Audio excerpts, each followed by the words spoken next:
Alright, y'all, D-Lo checking in. I want to talk to y'all about this Devin Haney fight right quick. So, great fight. Good win for Devin Haney. Tip my hat off to him. Going into this fight, I was telling everybody that listened, Jorge Linares has skills to burn.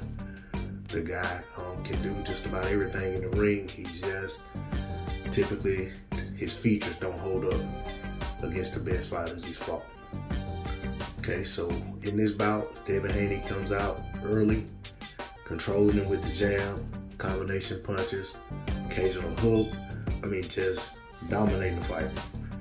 Through the first round, second round, third round, fourth round. Just run away with it, in my opinion.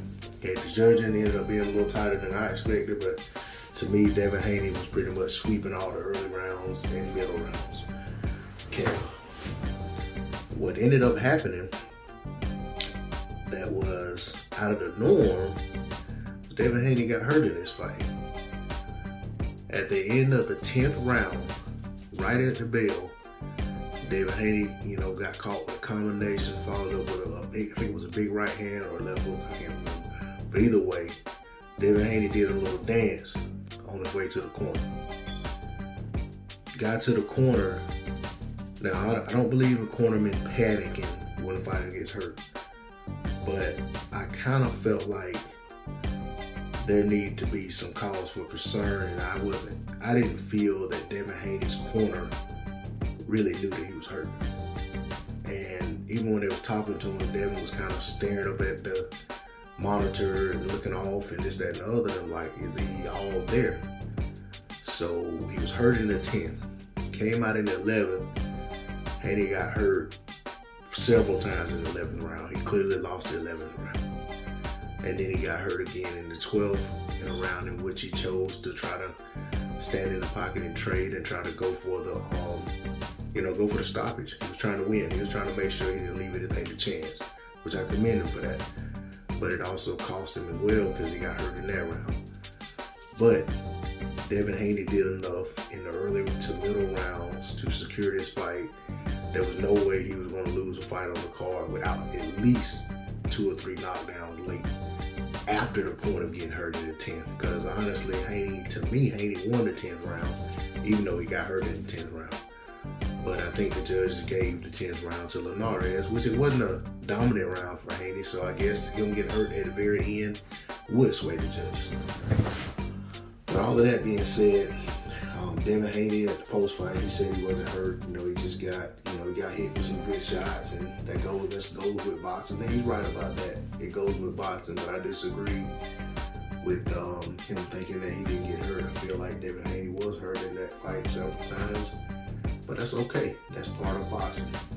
What we learned from this is that Devin Haney can get hurt and work his way through a round in which he's gotten hurt. He can fight his way through adversity and do so without just getting on his bicycle and just taking off the running. There were a couple times when Devin, led off by, running in the hug or clinch, but that's also a part of boxing. If a fighter doesn't know what to do when he gets buzzed or when he gets hurt, and his first inclination is to just trade, he's probably going to end up getting stopped. So it's good that Haney has the seasoning already at a young age to know that, when he gets hurt, he has to not only give his opponent something to respect, but also make sure that he's not giving his opponent openings to continue to, to continue to put hurt on him. So clinching is, it's a part of the sport. A lot of people frown on it, but when a fighter's hurt, if he goes out there and say, I refuse to clinch when I'm hurt, then all I saw, he's probably going to find himself on the canvas. So I think it was a great fight. I think we learned a lot about Devin Haney. I didn't learn anything about Jorge Linares that I didn't already know. I've always been high on Jorge Linares. I feel like this was a better win for Devin Haney than the Gamboa win, even though my preference is Gamboa over Linares. But Gamboa was a better fighter at the lower weights. Linares is more, he is a fighter that's more accustomed to fighting at 130, 135. You know, this is a weight in which Linares belongs. Gamboa, on the other hand, to me, never belonged at anything over 130. So, you know, for me, you know, it's a great win for Devin Haney. Look forward to seeing what happens next. Look forward to seeing how he, you know, how he moves after this fight. Definitely want to see the Teofimo Lopez fight, which he mentioned. Should that come to fruition. I'm a fan of that fight. I'm pulling for it. I don't think it's going to happen next, but if it does, I'll be very excited about it, and I'll be tuned in to see it. That's all I got to say on the subject. Once again, much respect to Devin Haney, big win.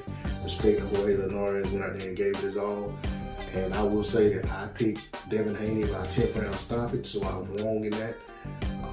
I felt like he cut Linares up at some point in the fight if he stopped on cuts or corner stopping, but that wouldn't be the case. So much respect to Linares for exceeding my expectations in terms of going the distance with Haney.